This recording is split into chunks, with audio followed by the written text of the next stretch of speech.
నమస్కారం. ఆకృతి కార్యక్రమానికి స్వాగతం. సకులు, ఈరోజు మన ఆకృతి కార్యక్రమం ఎక్కడికి వచ్చిందో తెలుసా అండి? కొత్తపేటలోని ఫిట్నెస్ స్టూడియోకి. ఇక్కడ మనతో పాటు ఫిట్నెస్ ఎక్స్పర్ట్ విక్కీ గారు ఉన్నారు. మరి ఫిట్నెస్కి సంబంధించి ఈరోజు మనకి ఏం తెలియచేయబోతున్నారో అడిగి తెలుసుకుందాం. నమస్తే విక్కీ గారు, ఎలా ఉన్నారండి? మీరు ఎలా ఉన్నారు? నేను కూడా చాలా బాగున్నాను. విక్కీ గారు, మరి ఈ రోజు మన సకులకు ఫిట్నెస్ కి సంబంధించి ఏం తెలియచేయబోతున్నాం? ఈ రోజు ఎపిసోడ్ లో మనం స్టమక్ లోని ఫ్యాట్ ఎలా తగ్గించుకోవాలి అని దానిపైన నేను వర్కౌట్ చూపించబోతున్నాను. ఓకే, స్టమక్ ఫ్యాట్ ఈ కాలంలో చిన్న పెద్ద తేడా లేకుండా వచ్చేస్తుంది because of junk foods, life style. Correct. So basic గా అంటే ఇది ఇంటెన్స్ గా ఉంటాయా లేదంటే కొంచెం ఈజీగానే ఉంటాయా? ఈ రోజు మనం ఇంటెన్స్ తీసుకున్నాము, కొంచెం అడ్వాన్స్ వేరియేషన్ లో వెళ్ళిపోతున్నాం మనము. అంటే ఎవరైనా చేయొచ్చా? లైక్ అసలు ఎక్సర్సైజ్ చేయలేని వాళ్ళు కూడా చేయొచ్చు అంటారా? ఎక్సర్సైజ్ చేయలేని వాళ్ళు కొంచెం కష్టము, బికాజ్ అడ్వాన్స్ లెవెల్లో ఉన్నాం కాబట్టి మనము ఆల్రెడీ ఎక్సర్సైజ్ చేసిన వాళ్ళకి, ఎందుకంటే మనం ఒక ఎక్సర్సైజ్ లో ఉన్నప్పుడు మనము డే బై డే లేదంటే మంత్ బై మంత్ మనం వర్కౌట్ లో ఇంటెన్సిటీ పెంచుతూ పోతాము. అవును. సో ఇది ఇంటెన్సిటీ వర్కౌట్, ఇది కొంచెం అడ్వాన్స్డ్ వర్కౌట్ అనమాట. అంటే ఆల్రెడీ ఎక్సర్సైజ్ అలవాటు ఉండి కొంచెం ఇంకా కొత్తగా కావాలి. సో ఏంటంటే ఎక్సర్సైజ్ మనం చేంజ్ చేస్తూ ఉండాలి. ఎప్పుడు ఒకటే ఎక్సర్సైజ్ చేస్తే బాడీ దానికంత రెస్పాండ్ అవ్వదు. Correct. So maybe first level, second level ఏదని అనుకోండి. సో ఒక లెవెల్ నుంచి మనం పై లెవెల్కి వెళ్తున్నాం అనమాట. ఓకే, సో ఆల్రెడీ విక్కీ గారిని ఫాలో అవుతున్న వాళ్ళందరూ చేయొచ్చు, ఎందుకంటే మనం ఆల్రెడీ స్టెప్ బై స్టెప్ చేసుకుంటూ వస్తున్నాం కాబట్టి చేయొచ్చు. లేదు బిగినర్స్ అయితే మెల్లగా ప్రాక్టీస్ చేసుకోవాలి. బిగినర్స్ కూడా దీంట్లో మాడిఫై చేసుకొని చేసుకోవచ్చు. మా ఫ్రెండ్ చూపిస్తుంది కొంచెం మాడిఫైడ్ ఎక్సర్సైజ్. నేను కొంచెం అడ్వాన్స్డ్ గా కావాలనుకున్న వాళ్ళకి నేను చేసి చూపిస్తాను. అంటే బేసిక్ గా ఇప్పుడు స్టమక్ ఫ్యాట్ ఎక్కువ ఉండే వాళ్ళు చేయడమేనా, లేదంటే స్టమక్ ఫ్యాట్ లేని వాళ్ళు ఇవి చేయడం వల్ల రాకుండా ఉంటుందా? వర్కౌట్ అనేది ఏంటంటే మనం మెయింటెనెన్స్ కూడా చేసుకోవాలి. అట్ ద సేమ్ టైం ఇప్పుడు అంటే హెల్త్ అవేర్నెస్ ఎక్కువైపోయింది అండ్ బ్యూటీ కాన్షియస్ ఎక్కువైపోయింది. పొట్ట వచ్చిన తర్వాతనే తగ్గించుకోవాలని కాకుండా మనం డైలీ వర్కౌట్ చేసామనుకోండి ఫిట్ ఉంటాము. కరెక్ట్. Maintenance purpose. కరెక్ట్. అంటే ఇప్పుడు మీరు చూపించే వర్కౌట్ స్పెషల్లీ స్టమక్ ఏనా లేదంటే ఇంకేమైనా బెనిఫిట్స్ ఉంటాయా? స్టమక్ వర్కౌట్ ఇది మనకి. ఓకే, స్పెషల్లీ స్టమక్ మీద ఎక్కువ కాన్సన్ట్రేట్ చేసి ఎవరైతే తగ్గించుకోవాలని పర్టికులర్ గా ఉంటారో వాళ్ళకి బాగా పనిచేస్తుంది. ఓకే అండి, మరి ఏ టైంలో చేయాలి? Workout morning is the best. Okay, morning కుదరకపోతే ఈవినింగ్ అయినా చేసుకోవచ్చు. ఓకే, సో ఎప్పుడు చేసినా సరే తిన్న తర్వాత 2 hours గ్యాప్ పెట్టుకోవాలి. అండ్ ఏదైనా దీనికన్నా ముందు మనం కొంచెం వార్మప్ చేసుకుంటే better. So best actual better గా చేయాలి. సో ఇంకా కొంచెం ఏరోబిక్స్, జూంబా, ట్రెడ్మిల్, వాకింగ్ చేసిన తర్వాత చేశారనుకోండి ఇంకా మంచి రిజల్ట్ వస్తుంది. ఓకే గారు, మరి ఈ స్పెషల్లీ ఈ స్టమక్ తగ్గడానికి, ఫ్యాట్ బర్న్ అవడానికి స్టమక్ లో చూపించే వర్కౌట్ స్టార్ట్ చేస్తారా? Will start. Aparna, first workout bicycle crunch. దీన్ని ఎలా చేయాలో నేను మీకు చూపిస్తాను. జస్ట్ ఫ్లాట్గా పడుకొని and elbow touch and back knee and elbow touch, head elevate చేయాలి. ఓకే, అండ్ ఫాస్ట్గా alternate right left. Okay, let's start all together. Sleep, go start.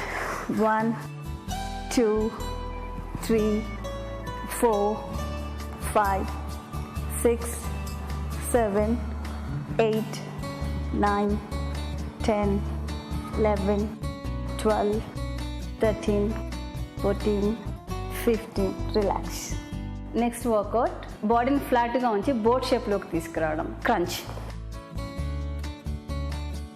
Just boat shape and come back. Okay, let's start together. Go. 1 2 3 4 5 6 7 8 9 10 11 12 13 14 15. Relax. Next work out one more crunch. Upper బాడీని use చేస్తున్నాం మనము, అది కూడా dumbbell తోటి. మేము experts కాబట్టి dumbbell use చేస్తున్నాము. అదే బిగినర్స్ చేయాలనుకుంటే అపర్ణ చూపిస్తుంది without dumbbell. Okay, let's start. First legs keep 90 degrees. Don't bend your knees and hold dumbbell.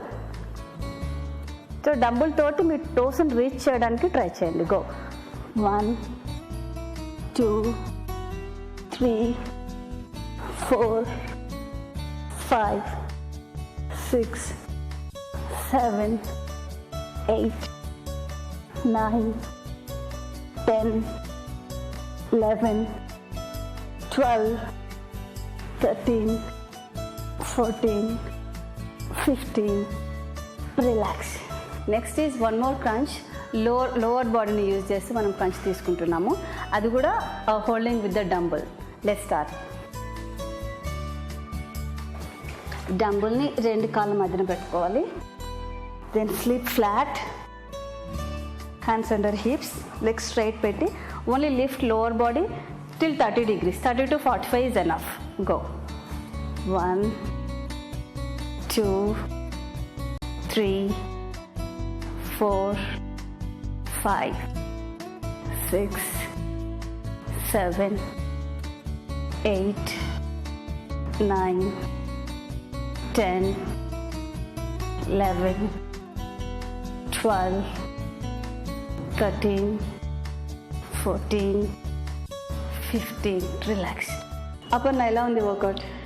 నాకైతే కొంచెం ఆయాసం వచ్చినట్టు అనిపించింది, బికాజ్ నేను కూడా బిగినర్ లెవెల్లోనే ఉన్నాను కాబట్టి రెగ్యులర్. ఈజీ వర్కౌట్ ఇది. యాక్చువల్లీ కొంచెం అలవాటు ఉంటే మాత్రం ఈజీ అనిపిస్తుంది. ఫస్ట్ టైం చేసిన వాళ్ళకి, కొంచెం గ్యాప్ తీసుకొని చేసిన వాళ్ళకి కొంచెం కష్టం అనిపిస్తుంది. కరెక్ట్. సో బేసిక్గా ఏంటంటే వర్కౌట్ చేసే వాళ్ళకి బాడీ ఆల్రెడీ ఆ స్టామినా లెవెల్ ఉండిపోతుంది, వాళ్ళ బాడీ ఆ లెవెల్లో ఉండిపోతుంది కాబట్టి they can do it easy. So beginners అమ్మో చేయలేకపోతున్నాను కానీ ఒక రోజు చేసి ఆపేయాల్సిన పని ఏమి ఉండదు. ఏదైనా వర్కౌట్ కానీ ఏదైనా ఫస్ట్ డే కొంచెం కష్టంగానే ఉంటుందండి. ఒక సెకండ్ టైంకి థర్డ్ టైంకి అది అలవాటు అయిపోతుంది and we can make it easily. Correct. So కానీ ఇది మాత్రం మనకి స్టమక్ లో ఉండే ఫ్యాట్ బర్న్ చేయడం అండ్ అలాగే స్ట్రెంగ్ చేయడం అనేది ఈజీగా తెలిసిపోతుంది. కాకపోతే ఆ పర్టికులర్ ఎక్సర్సైజ్ ని మనం ఒక రోజు చేసి చేయలేక వదిలేకపోవడం. స్టమక్ తగ్గాలనుకున్న వాళ్ళు వీక్లీ అట్లీస్ట్ 3 days అయినా చేస్తే వాళ్ళు they will get good result. Okay. So weekly 3 days and regular గా చేసే వాళ్ళకి ఈజీగా రోజు చేసేసుకోవచ్చు. స్టమక్ వర్కౌట్స్ అనేది డైలీ కూడా చేసుకోవచ్చు. ఓకే అండి విక్కీ గారు, మరి ఇంత మంచి స్పెషల్లీ స్టమక్ వర్కౌట్స్ చూపించారు మా సకులందరికీ కూడా ధన్యవాదాలు. చూశారు కదా సకులు, ఇది ఇవాల్టి ఆకృతి కార్యక్రమం. మళ్ళీ మరో అందమైన ఎపిసోడ్లో కలుసుకుందాం. అంతవరకు సెలవు, నమస్కారం.